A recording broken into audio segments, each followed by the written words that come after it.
Let me tell you, if you'd asked me 2 months ago how I pictured my future, I would have said something like, just peace and quiet, maybe some fishing, nobody bothering me. Instead, I ended up squaring off against the pettiest empire this side of a soap opera, an HOA so crooked they made used car salesmen look honest.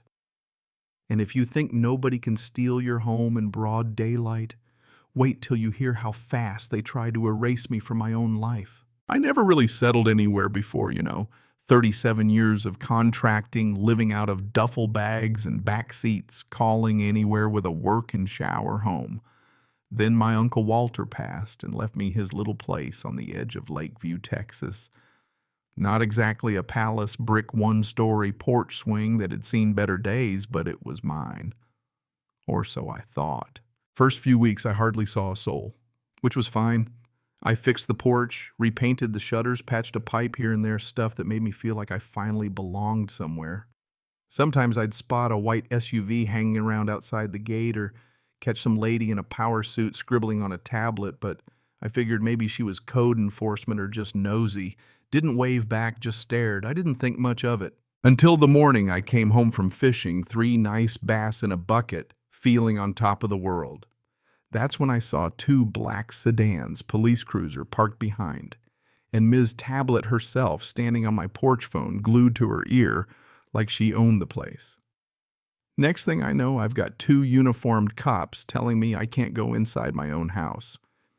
You've been evicted, sir. Property's now claimed by Lakeview Pines HOA. I about dropped my fish right there. You want to see my deed? My ID. I've been living here, I said, voice rising. The older cop didn't even blink. Record says you were evicted last week. I was here last week, I argued, but they wouldn't budge. And here comes Ms. Tablet, turns out. Her name is Karen, of course, strutting down the steps with that plastic smile. You failed to file the necessary occupancy renewal forms. The land was declared unclaimed and is now HOA managed. Now, I'd never heard of an occupancy renewal form. My house wasn't even in their jurisdiction. That changed, she says, shrugging like she's explaining the weather. Annexation processed by committee. We govern this parcel now. I thought I was in some kind of prank show, honestly. I demanded my documents. She handed me a single piece of paper, no court stamp, no notary, just a whole lot of integrity of the community baloney. It went back and forth for 30 minutes before they finally let me inside, escorted like a criminal. Every drawer was empty. Deed will everything gone. I felt the rage burning in my throat, shouted, called them thieves, frauds, all the names under the sun. Didn't take long before I was face down on the porch, cuffed and tossed in the back of the cruiser, while Karen watched like she just won a prize. At the station, they called it disorderly conduct. My truck was towed. My house was occupied. 2 weeks into finally building a life, and I was already being erased. I must have sat there on the sidewalk for an hour after they let me out. No keys, no truck, not even enough juice on my phone to call a cab. All I knew was this wasn't over, not by a long shot. I called the only friend I trusted. Rick, told him everything. He knew a guy his granddad Hank used to run cattle out near here, mean as a snake when crossed. HOA tried to take his land once he buried them in paperwork.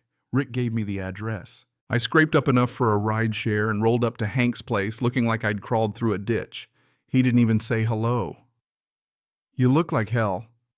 Feel worse, I replied. Over coffee that tasted like burnt motor oil, I told him the story, Karen, the cops, the missing documents. He just nodded.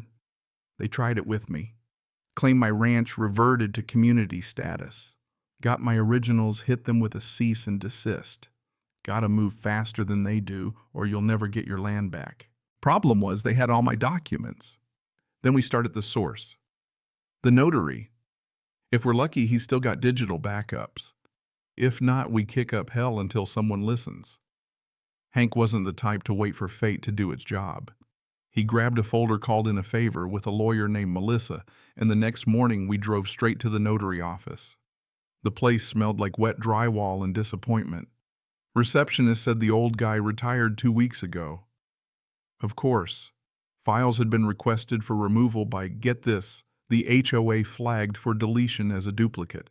They forged the deletion request.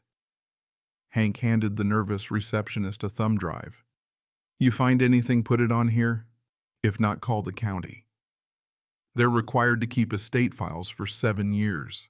She found scraps, a scanned affidavit, a time-stamped server entry enough to start.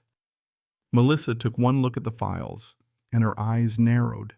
They used a loophole, claimed the land was abandoned for 30 days, filed a municipal override, and had the system log rolled back by the HOA, not even a court. That's digital fraud.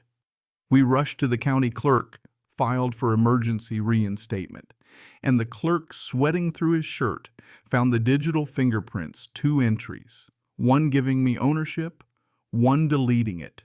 6 days later, triggered from a private IP address. Melissa snapped a photo.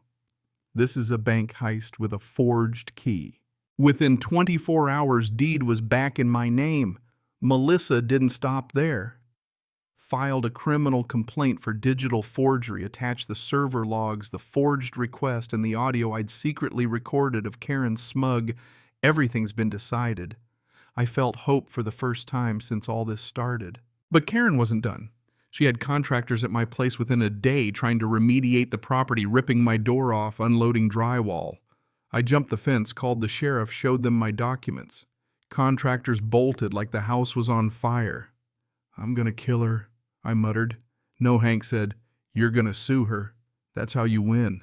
Melissa dug deeper and found the real reason my land was the last piece connecting the development to lake access.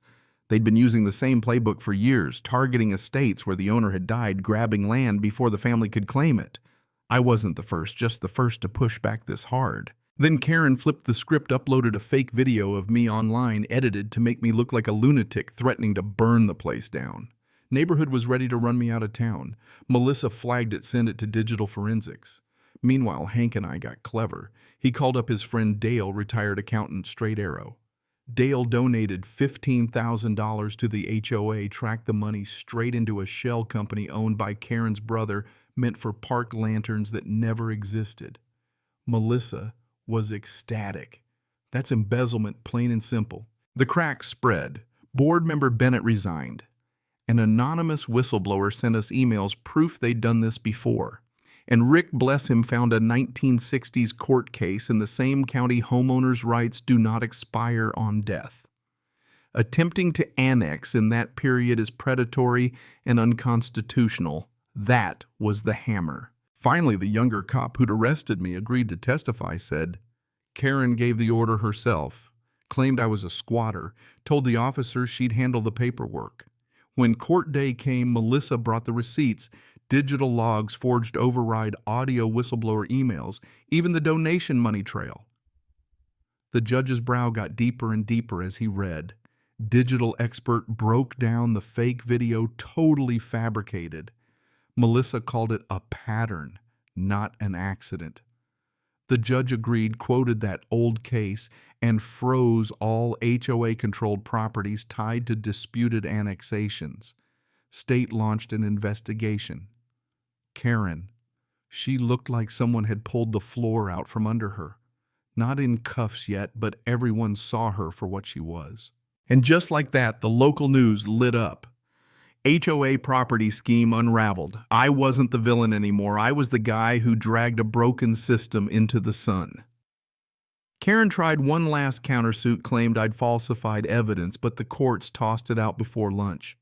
More whistleblowers came forward, emails, memos, even recordings of Karen telling staff to miss the cameras during evictions. And then the nail in the coffin, assessor records showing the HOA systematically undervalued properties, flipped them at a profit. The DA froze their assets, the board was disbanded, and Karen was finally arrested on fraud and conspiracy charges.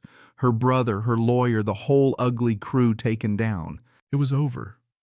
Not just for me, but for every poor soul who lost their home to HOA games.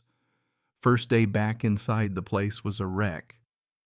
Furniture tossed, carpet rolled up Uncle's bookshelf, gone.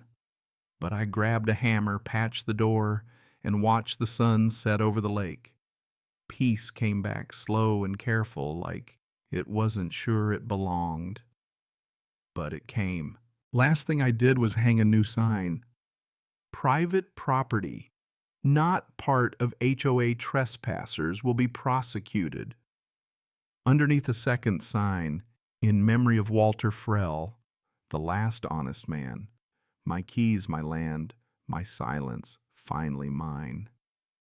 And if you ask me, justice isn't just about courtrooms and lawsuits. It's about standing your ground even when the world wants to pave it over. So, what do you think, was justice really served here?